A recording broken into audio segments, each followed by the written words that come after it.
સુરતના વરાછા વિસ્તારમાં આવેલી મોહનનગર સોસાયટીમાં છેલ્લા ઘણા સમયથી પ્રાથમિક સુવિધાનો અભાવ જોવા મળી રહ્યો છે। સુરત મહાનગરપાલિકા દ્વારા ટીપી 17 આ વિસ્તારમાંથી પાસ કરવામાં આવ્યો છે, પરંતુ હજુ પણ ગટરિયાપુર સોસાયટીમાં જોવા મળતા સ્થાનિકો રોષે ભરાયા હતા। સ્વચ્છતામાં સુરતને પ્રથમ ક્રમ પ્રાપ્ત થયો છે, પરંતુ સુરતના અનેક વિસ્તારોમાં પ્રાથમિક સુવિધા પૂરી પાડવામાં સુરત મહાનગરપાલિકા નિષ્ફળ નીવડી હોય તેવો ઘાટ સર્જાયો છે। સુરતના વરાછા વિસ્તારમાં આવેલા મોહનનગર સોસાયટીમાં અંદાજિત 150થી વધારે કારખાના આવેલા છે, જેમાં હીરા અને એમ્બ્રોઇડરીના મશીન આવેલા છે, પરંતુ છેલ્લા ઘણા સમયથી આ વિસ્તારમાં પ્રાથમિક સુવિધાઓનો અભાવ હોવાના કારણે નરકાગાર સ્થિતિ જેવો માહોલ નિર્માણ પામ્યો છે।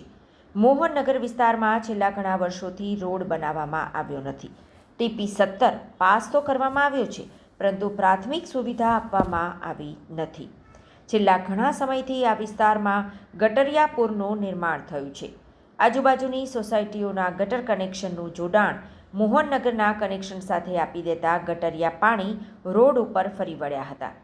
છેલ્લા ઘણા સમયથી સુરત મહાનગરપાલિકાના કર્મચારીઓને રજૂઆત કરવા છતાં હજુ સુધી કોઈ જ નિરાકરણ આવ્યું નથી, જેથી સ્થાનિકો રોષે ભરાયા છે।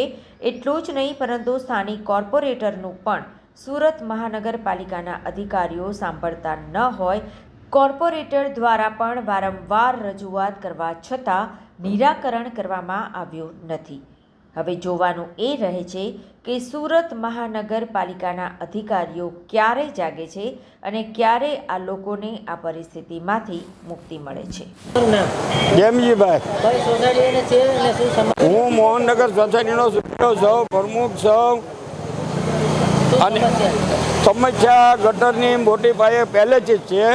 જ્યારે કૃષ્ણનગરનું જોડાણ અમારી સોસાયટીની ગટરમાં જ્યારે આપ્યું, અધિકારીઓએ આપી દીધું છે। પહેલાં પાણી જતું હતું અને ઉત્તરમાં આજે અમારી ગટર લાઇનમાં જે પાણીનો નિકાલ એની કર્યો છે, ત્યારથી અમારી સમસ્યા મોટા પાયે તકલીફવાળી થઈ છે। અને ટીપી 17 એને ફેસિલિટી અમને આપવી પડે, છતાં આજે એ લોકો કોઈ સામું જોતા નથી, ધ્યાન પણ આપતા નથી। વારંવાર જઈએ છીએ। કાલે હું કાર્યપાલ ઇજનેરને વસાવાની હાથે 5 વાગે મળી આવ્યો છું, મને કે નાઇટમાં આવશે, છતાં આજે કોઈ આવ્યું નથી।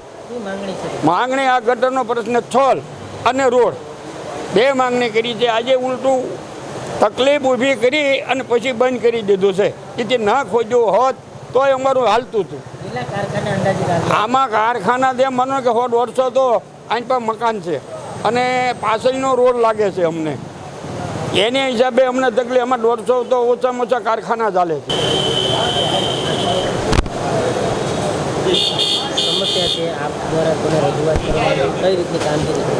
હું કિરણ ખોખાણી, કોર્પોરેટર, વોર્ડ નંબર 5। આ મોહનનગર એટલે વરાછાનું હૃદય કહી શકાય। અહીંયા હારા હારા શેઠિયાના જન્મ અહીંયા થયા છે। 30થી 35 વર્ષ જૂની અહીંની લાયન છે। અવારનવાર આ ગેમજીભાઈ કોરાટ અને એની જે સમિતિ મોહનનગર સોસાયટીની છે, ઘણી વખત અહીંયા રૂબરૂ મને બોલાવે છે, હું આવું પણ છું। અને અમારી અત્યારે જે એક રજૂઆત છે કે અઠવાડિયાથી આ રોડ ઉતારી દીધો છે, ખોદી નાખ્યો છે, તો જે 40 વર્ષ જૂની લાઈન છે, તો મારી એક માંગણી કાર્યપાલકશ્રીને પણ મેં કરી છે અને નગર નિયોજનમાં પણ કરી છે કે શરૂઆત પહેલાં તો અહીંયા ગટર લાઈન જ બદલવી પડે એમ છે, કારણ કે હીરાના કારખાના હતા પહેલાં, એટલે હીરામાં સમજી લો કે હીરાની સાફ સફાઈ માટે એસિડિક પાણીનો ઉપયોગ થતો હોય, એટલે લાઈન તો જ્યાં પણ ખોદે ત્યાંથી લીકેજ છે જ।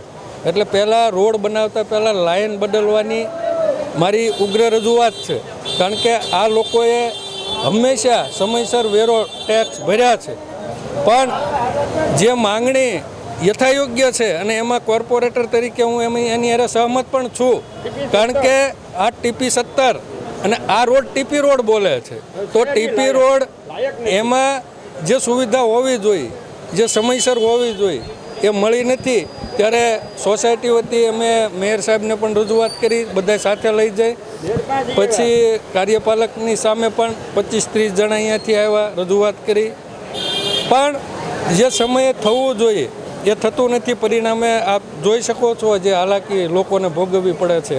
કારણ કે આપણે સ્વચ્છતામાં સુરત ભારતમાં જ્યારે પહેલા નંબરે હોય ત્યારે આપણા માટે એક શરમજનક કહેવાય કે આવી પરિસ્થિતિ ઊભી થતી હોય. કાર્યપાલક દ્વારા આપણું પણ માનવામાં નથી આવતું એવું કહી શકાય.